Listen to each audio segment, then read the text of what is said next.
But yeah, there's a reason why he picked out the Brinks.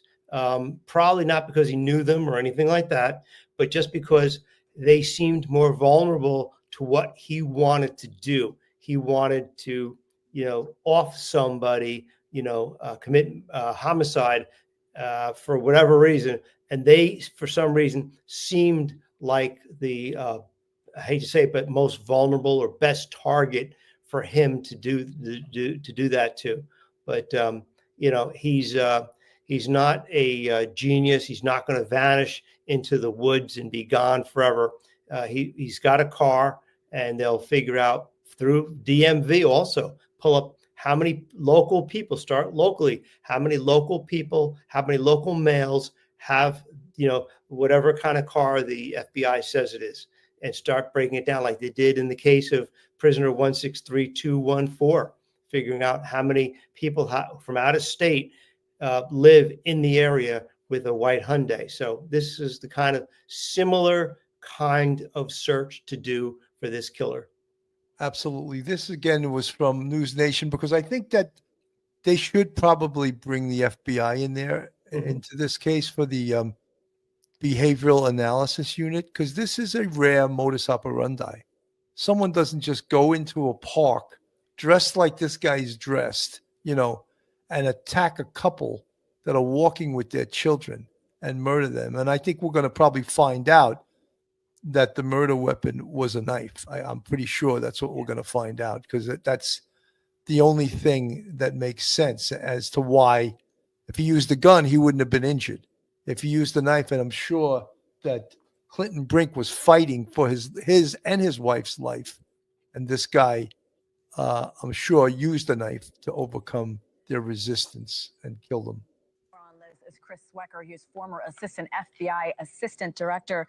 Chris, thanks for coming on. I'm so sorry it's under these circumstances. This is day 3 of the manhunt. He left the park. The license plates were covered. How do you even go about finding that vehicle now? Yeah, you can assume that he's either ditched the license plate and or the car, and there was no real-time chase. They were probably several hours behind him, because I think it took the children a good while to make their way back to the visitor center. So he has got a very, very long head start. So this is challenging, and I think that's why you see the Arkansas State Police being so proactive in going out to the public with their description of the car. All the little details are out there now. Those are the only details we're getting. We don't have much details about the actual crime scene, but clearly they are being very active out there and trying to get the help of the American public. Chris, given the remote location and how the suspect escaped, does this seem random or targeted to you? It seems, this is not the first time that something like this has happened in a state or a federal park, national park. But this one does seem random, and all of the others that we've seen in other parks were indeed random. But unfortunately, the remote nature of these types of parks make it perfect for predators like this person here, this murderer here, who can patrol, and sort of troll at will, and choose his victims, and go into action. It's a clinical way of describing it, but unfortunately, the national parks are places where killers like this can hunt. With your experience in the FBI, what stands out to you about this crime from a behavioral or investigative perspective? What stands out is that there were 2 children there, that he chose victims with 2 children. And that seems so incredibly impulsive. If he was going through the park looking for victims, you would think he would choose a lone person or a couple without children who could either you have to deal with as witnesses, or understand that they're going to get back somewhere and report the crimes. But I think he was more interested in getting out of there quickly and not wasting any time.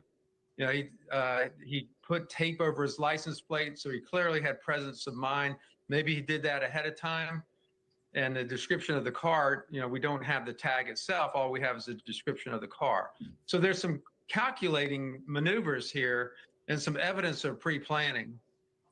This is just so tragic. Local police are, like you mentioned, asking the public for help in finding any images, video, information about the suspect with limited surveillance because this being a state park. How do you narrow a suspect profile? Yeah, I mean, the calls for video is pretty random because it's so remote out there. What you deal with this by tracing the routes that they think he left. There's only a certain couple of entrances and exits, and then track to where the first camera location is, because there are cameras everywhere at gas stations, at businesses along the way. There are ring videos, there are cars, there's residences. You really got to get out there and do the gumshoe work and do the neighborhood investigations, trying to get some video to see if you can get a better description of the car and the killer.